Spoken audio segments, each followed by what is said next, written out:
The McCarthy era was a search for communists in the United States of America, headed by Senator Joseph McCarthy.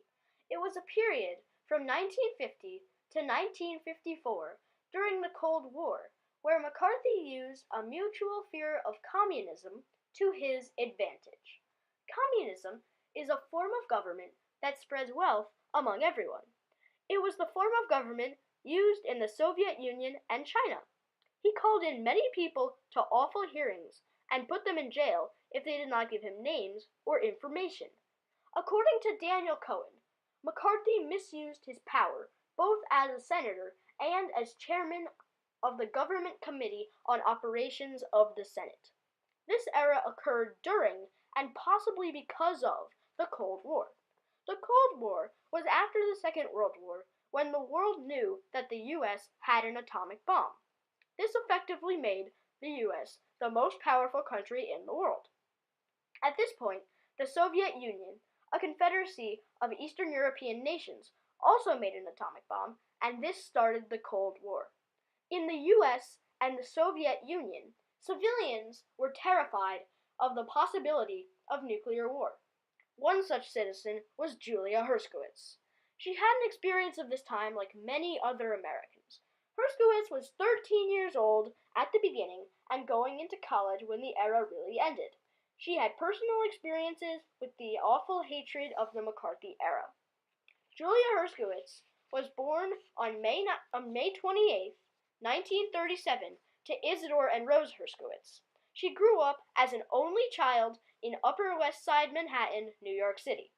She attended the Bronx High School of Science. In the 1950s, she experienced the McCarthy era the way most other Americans did. Since the Soviet Union was looked upon as evil, so was their form of government. This paved the way for Joseph McCarthy's crazy accusations and hearings. People actually supported him at first because he struck out against communists. McCarthy started out as a minor senator from Wisconsin. Then he gave a speech during which he proclaimed, "I have here in my hand a list of 205, a list of names that were made known to the Secretary of State as being members of the Communist Party and who nevertheless are still working and shaping policy in the State Department." Since communism was so feared, this got him a ton of publicity. He went after everyone from Hollywood to the State Department to the Army. The only reason that he was not immediately scorned and laughed at was because of the fear of communism. Julia Herskowitz said that, But I don't think that the hysteria in this country was appropriate. when Joseph McCarthy made that speech, he effectively started the McCarthy era. This was 1950. After the speech that he made, he received national attention. The Cold War History Museum stated that newspapers, radio shows, even the president was now paying attention to him. In 1952, he accused Owen Lattimore, a sinologist, of being a top Russian spy. Mr. McCarthy calls one Secretary of State a traitor and another the Red Dean of Fashion. According to DiscoverTheNetworks.org, Senator McCarthy even went so far to call President Harry Truman a son of a bleep who should be impeached. He used dirty tactics to get reelected. Now, as chairman of the Government Committee on Operations of the Senate, he used his power to call in hundreds of people and ask them, "Are you now or have you ever been a member of the Communist Party?" If they said yes, he would ask them to give him names and information. If they didn't cooperate, he would throw them in jail. According to ushistory.org, during these investigations, safeguards promised by the Constitution were trampled. This bears likeness to the Salem witch trials. McCarthy made it so that people who were called in could not win. Biographer David Oshinsky said that McCarthy used his power to undermine government morale, damage numerous reputations, and make America look sinister in the eyes of the world. The media at first had liked McCarthy. However, Julia Herskowitz said eventually at least the New York Times came out very much against McCarthy.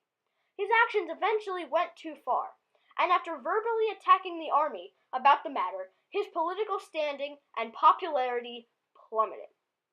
During the Army hearings, the special attorney for the Army summed it up by saying, "Until this moment, Senator, I think I never really gauged your cruelty or your recklessness.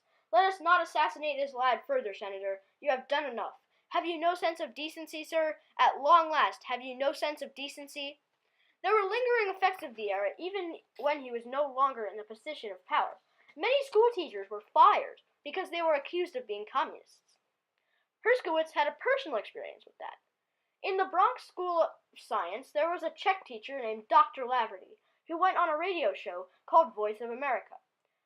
When that radio show was investigated, he was called in for a hearing. He did not cooperate and was immediately fired. To add insult to injury, his wife was fired from another school.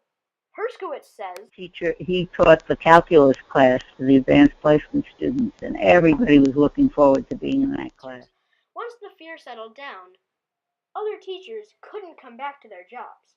Pretty much everyone who had been accused by McCarthy, and that was a lot, had their life destroyed. In conclusion, Julia Herskowitz experienced the McCarthy era like many other Americans. Like most Americans, she thought that the hearings were awful and was flabbergasted by the fact that they were not shut down immediately. Herskowitz was personally involved in the McCarthy era because he went after teachers' unions. Her parents were very worried about being called up for hearings. Herskowitz, even now, has a strong belief that no one should be afraid to speak out about their political views, and that is product of the McCarthy era.